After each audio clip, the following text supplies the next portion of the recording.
The 4 trillion that you're talking, that the president was referring to and so on, it's not really a matter that we can talk about as if it's coming somewhere, it's going to come here.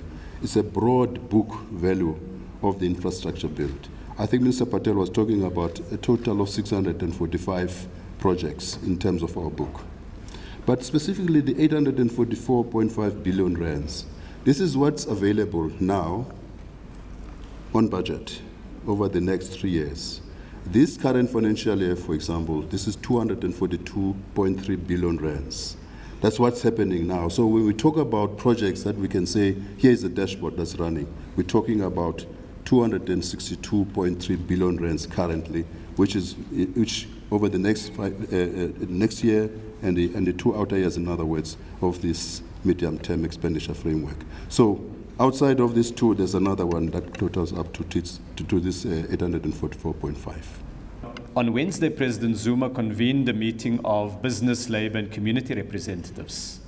And in the agreement that was concluded at the end of the meeting, the private sector committed to ensuring that there's better coordination between private sector investment and public sector investment.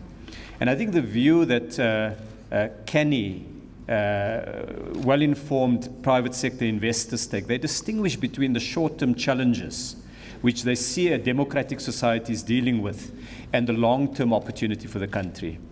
Unlocking the coal deposits in the Waterberg, the chromium, the platinum, the manganese, investors are clearly lining up to be part of the opportunities there.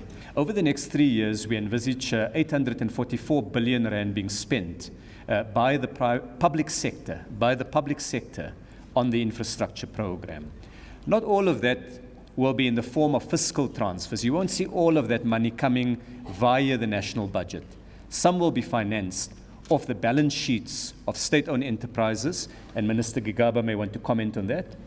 And others will be financed by the user fees that a Transnet or an Eskom generates from the charges that they levy. So we have put together the work to see what is the total public sector envelope, and it's 844 billion rand just over the next 3 years. So clearly this is a major program that will be driving fixed investment in the economy. In the context of the plan, the economic infrastructure which has been proposed is meant to trigger investments. It's more a facilitating, it's an enabling infrastructure which is going to trigger further investments. For example, if you look at the platinum, at the coal belt in the Waterberg, and then you look at the manganese in the south, and then you look at the infrastructure in the which is connecting Durban and Gauteng and Free State, those are facilitating infrastructure for more investments to come in. And therefore, what is radical about it is because for the first time, we are rolling out infrastructure on all the regions of the country, and infrastructure which is linked to specific economic potential which exists in those areas. So that once this infrastructure is implemented, it enables the private sector to put their own money, to put their own investment in those areas. And that is what is radical about it. It is an infrastructure rollout program aimed at supporting a deliberate industrialization drive. That is why we have adopted the localization accord.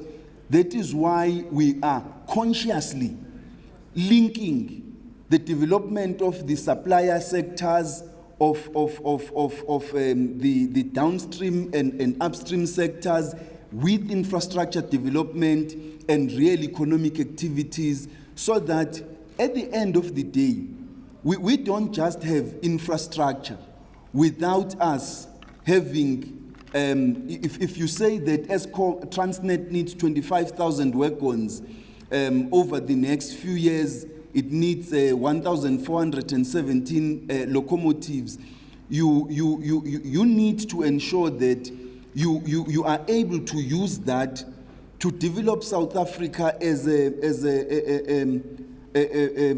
hub for original equipment manufacturing. And so there is a deliberate industrialization drive linked to this infrastructure development.